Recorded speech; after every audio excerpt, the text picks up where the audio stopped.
Let's discuss 6 reasons why I always opt to use an external streamer box. In my case, my device of choice is the Apple TV 4K, instead of ever using built-in TV app platforms that come on our displays.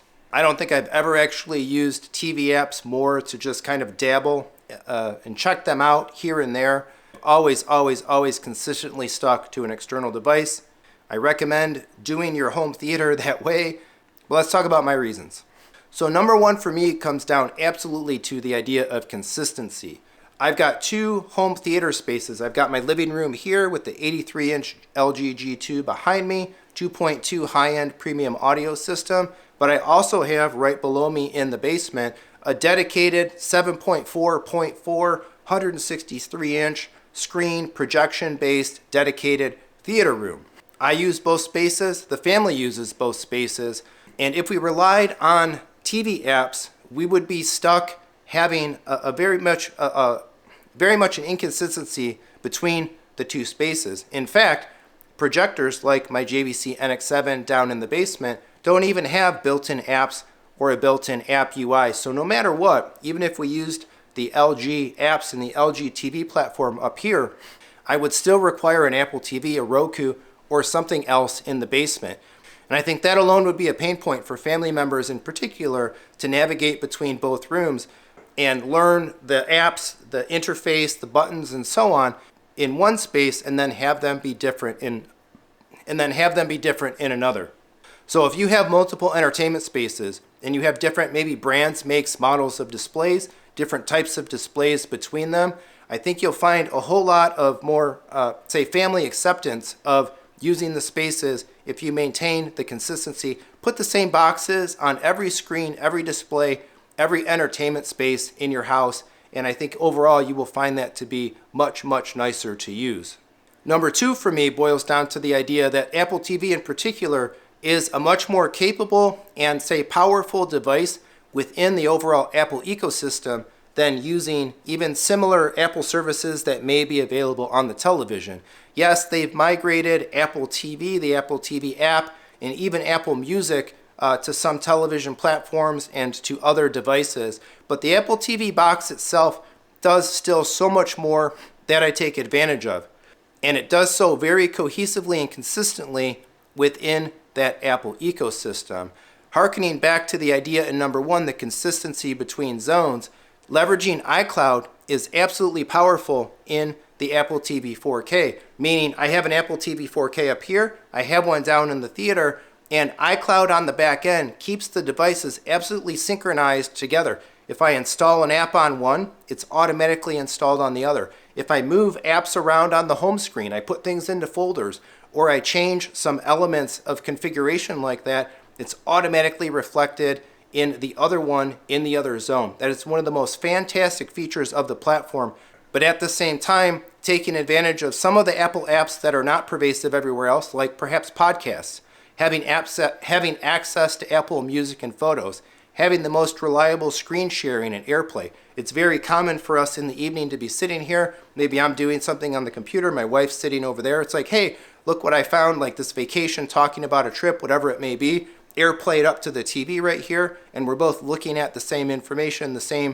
information on the screen, and talking about something together. Home sharing, there's absolutely the occasion where I may have a video file, something that I want to be able to play on here, and I don't want to go through the trouble of like putting it on my NAS or putting it into Infuse and stuff like that. I can just have it on my Mac, throw it in to the TV library, and boom, access it via home sharing right on the Apple TV itself.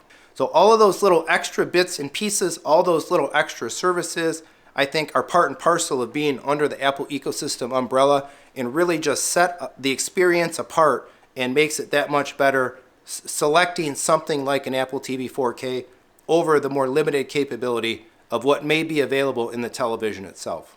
Number 3, if you haven't tried it, the Apple TV 4K is actually a pretty formidable little gaming machine. You can sync any old controller to it, Switch, PlayStation, or Xbox controllers via Bluetooth. They all work really great.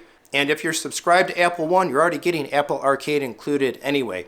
Particularly if you've got some littler kids or maybe some kids of younger ages, there's a lot of really good virtue to be found under Apple Arcade. One of the games that we know of and play quite a bit here is Sneaky Sasquatch. Consider it basically combatless Zelda, but Apple's really invested into this game. There's been regular updates. They've all been really fun. It's got a really great story to it. My son has absolutely enjoyed it. I've had a good time helping him through a variety of the challenges. A lot of the games, yes, they're simpler fare, but if you're just looking for a real easy, accessible pick up and play, minimal buttons, minimal complexity, but have some fun, have some laughs. What the Golf, Cricket Through the Ages, there's just so much of that stuff under the Apple Arcade banner and available on the Apple TV.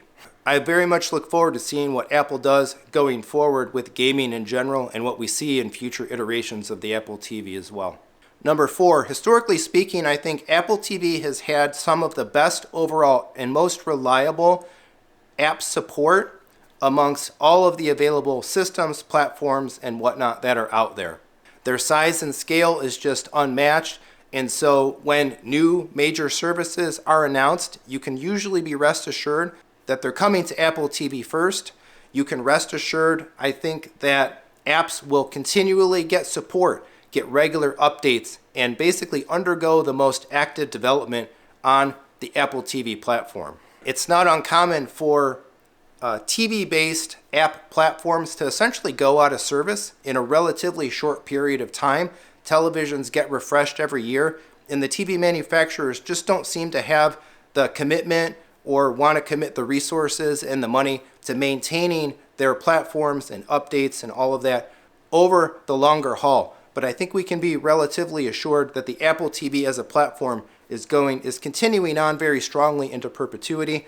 Apple delivers a new tvOS every single year, and it really is kind of the pinnacle, the point platform, the most prevalent platform of support for the app makers.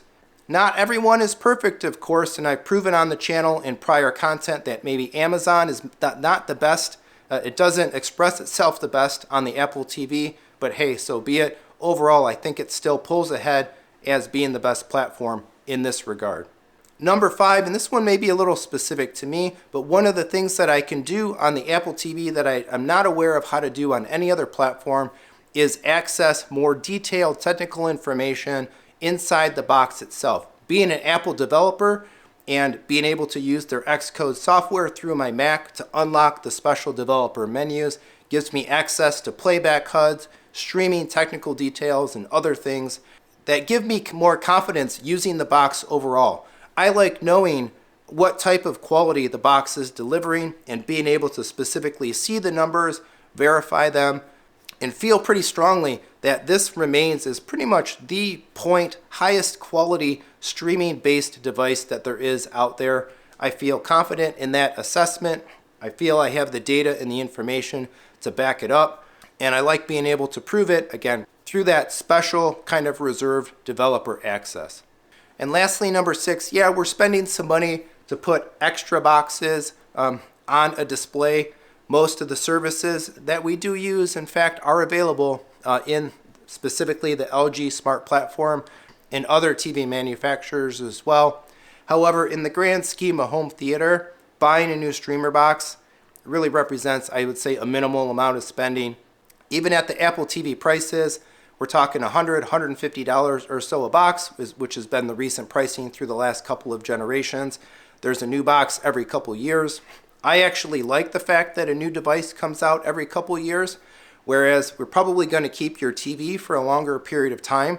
That means the power, the CPU, the GPU, the memory, everything in the television are static over a longer period of time, whereas when you can update the external box, you can get more powerful hardware, which means the apps can run better, more powerful features can be regularly introduced to the platform itself. I think $100 nominally every 2 years is a small price to pay to be on the cutting edge, experience new features and capabilities.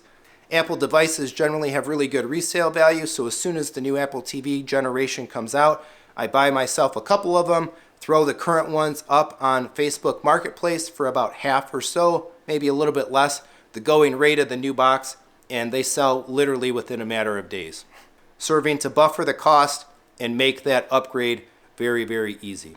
For all of the stated benefits and elements essentially of using an Apple TV, using an external box over the built-in features of a television smart platform, for me, it's just very, very, very much simply a no-brainer. So I'm curious, what do you use for your entertainment? Do you actually use the built-in TV app platform? Do you have multiple spaces where it makes that a bit of a challenge if you have different makes and models, or you have projectors in your setup as well? Sound off in the comments and let's discuss by what criteria do you make these types of decisions. Do you agree with my assessments, or do you have other thoughts in mind for the decisions that you make in this area of your home theater entertainment and enjoyment? Otherwise, please do all that regular YouTube stuff. Like, subscribe, share the video, leave those comments. And if you'd like to support Techthusiasm, plenty of ways to do that down in the description. Super thanks, PayPal, Venmo tips, all of that, as well as the best case scenario, shop with my affiliates, Audio Advice, Amazon, and others. Always very much appreciated. Thanks so much for watching, and come on back for more home theater discussion and fun.